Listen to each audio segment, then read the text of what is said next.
নমস্কার বন্ধুরা, চলে এসেছি নতুন একটা ভিডিও নিয়ে। আজকে ভিডিওটা একটু অন্যরকম হতে চলেছে, দেখতে থাকো, তোমরা সাথে থাকো, তোমাদের সাথে শেয়ার করছি। আজকের একটা ব্যস্ততম দিন, শুধু ব্যস্ততম না, স্পেশাল দিন। স্পেশাল বলতে আমার জন্য স্পেশাল। চলো, আজকে বললামই ব্যস্ততম দিন, কাজের প্রচুর চাপ, রান্নার জন্য অনেক কিছু গুছিয়ে নিয়েছি, এখন রান্না করব। এই দেখো, রান্না হবে অনেক কিছু, ইলিশ মাছ, কচুরলতি দিয়ে চিংড়ি মাছ, লাল শাক ভাজা, এইগুলো আর কি এখন হবে। তা দেখো, আমি প্রথমে কচুরলতিটাকে সিদ্ধ করে নিচ্ছি। কচুরলতির একটা নতুন রেসিপি করছি, দেখো তোমাদের সাথে শেয়ার করছি, মানে তোমরা এটা চাইলে করতে পারো বাড়িতে।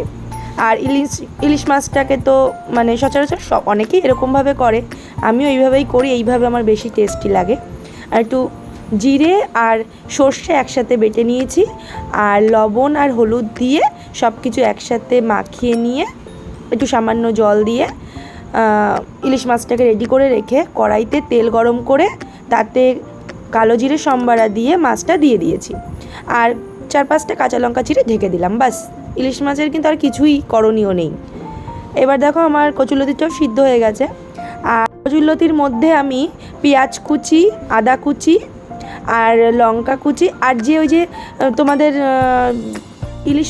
ইলিশ মাছটার জন্য যে সর্ষে আর জিরে বাটাটা ছিল সেইটা, চিংড়ি মাছ দিয়ে লবণ হলুদ দিয়ে পরিমাণ মতো ভালো মতো করে মেখে নিলাম। গরম আছে বলে এটা আমি চামচ দিয়েই মাখলাম।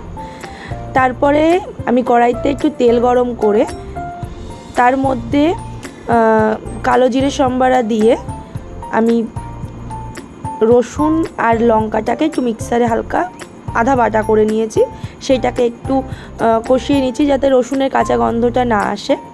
এদিকে আমার ইলিশ মাছটা প্রায় হয়ে গেছে দেখো। এবার আমি এর মধ্যে রেডি করা কচুরলতিটা দিয়ে দিলাম। এটা এখন শুধু ঢেকে ঢেকে রান্না হবে, এটার মধ্যে কিন্তু আর কিচ্ছু না, বেশি নাড়াচাড়াও করা যাবে না, মাঝে মধ্যে নাড়াচাড়া করতে হবে। দেখো, ইলিশ মাছটা রেডি। নামানোর পর ইলিশ মাছে আমি একটু হালকা কাঁচা তেল দিয়ে দিচ্ছি, আর ওইদিকে কচুরলতিটা ঢেকে দিয়েছি। এদিকে ভাত হচ্ছে, দেখো আর একটা কড়াই নিয়ে নিয়েছি, এইটাতে তেল দিয়ে দিলাম, তেলটা গরম হোক, একটু কালো জিরে রাঁধুনি দুটোই দিই আমি, আর রসুন, কাঁচা লঙ্কা, পেঁয়াজ, বাস এটা একটু ভেজে নেব। লাল শাকের জন্য রেডি করছি, একটু ভাজা ভাজা হতে থাক।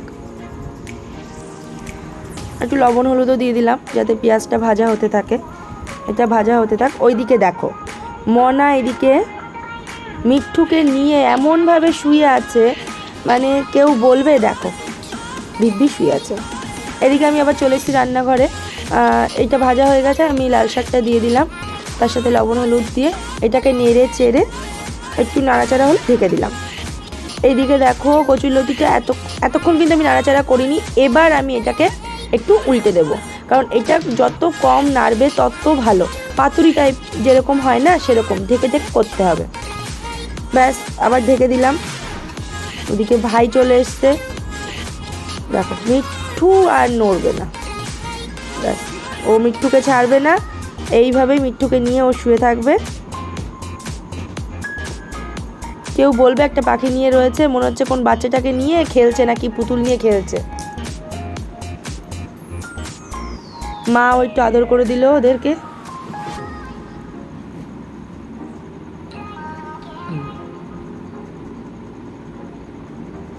দেখো, আমি ওকে বলছি যে যা ওকে ছেড়ে দে, ওর কষ্ট হচ্ছে, ও ছাড়বে না, ও না ছাড়বে না। ওর দিদুন বলছে আরে ছেড়ে দে, ও দেখো ছাড়ার সাথে সাথে ও উড়ে পালালো। যাই আমি, এই দেখো আমার রান্না এদিকে প্রায় কমপ্লিট। এটা এই দেখো হালকা হালকা তলার থেকে লেগে লেগে এদিকে তেলটা ছেড়ে দিয়েছে, যখনই তেলটা ছেড়ে দেবে, আর লতিটা তো গলে গেছে দেখে বুঝতেই পারছো। এইদিকে আমার লাল শাকটাও কমপ্লিট গলে গেছে। এইদিকে আমার মা নেমে পড়েছে জামা কাপড় নিয়ে পরিষ্কার পরিচ্ছন্ন করতে। এই দেখো এইদিকে দিকে কি জোরে বৃষ্টি নেমে গেল, একটু আগে দেখাচ্ছিলাম মেঘলা আকাশ, এখন দেখো মুষলধারে বৃষ্টি নেমেছে।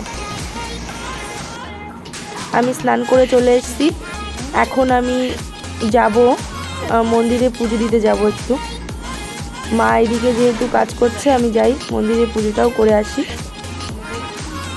দেখো বাইরে ওয়েদার দেখো, সবে বৃষ্টি হয়ে গেল, এখন রোদ, আকাশ পুরো পরিষ্কার। এদিকে আমি গামছাটা মেলে দিলাম।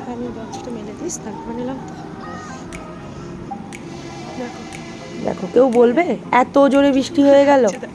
মেঘের কোনো চিহ্নই নেই। এখন আবার রোদ।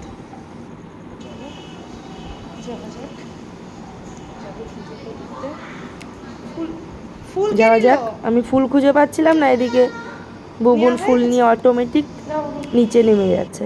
আমি এদিকে ফুল খুঁজে বেড়াচ্ছি। আমি যাওয়ার আগে ও মন্দিরে যাবে। চলে এসছি। এটা আমাদের মন্দির, মায়ের মন্দির। ও এসে যে মায়ের সাথে কি কথা বলে ওই জানে। দেখো কত ফুল, আমাদের গাছের ওপরের গাছের সব ফুল। এটা আমার ঠাকুমা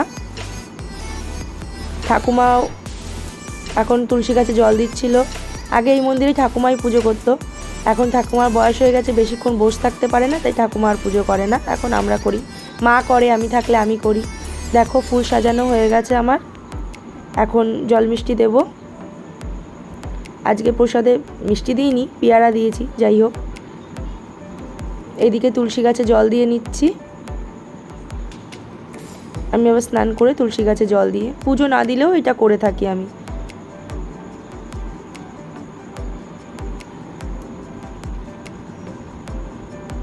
দেখো এবার একটু পুজোটা দিয়ে নিই বসে, তারপর ফিরে আসছি।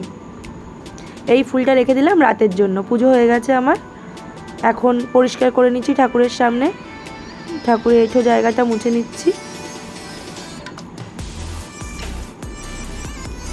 আবার বিকালে সন্ধ্যা পুজো হবে, তো এখন পরিষ্কার করে রাখলাম। থালা বাসনগুলোও ধুয়ে রাখছি রাতের জন্য। এঁঠো বাসনগুলো সব এখন ধুয়ে রাখলাম, রাতে আবার পুজো হবে। আমাদের মন্দিরে 2 টাইম পুজো হয়, আর বিকালে সন্ধ্যা দেওয়া হয়।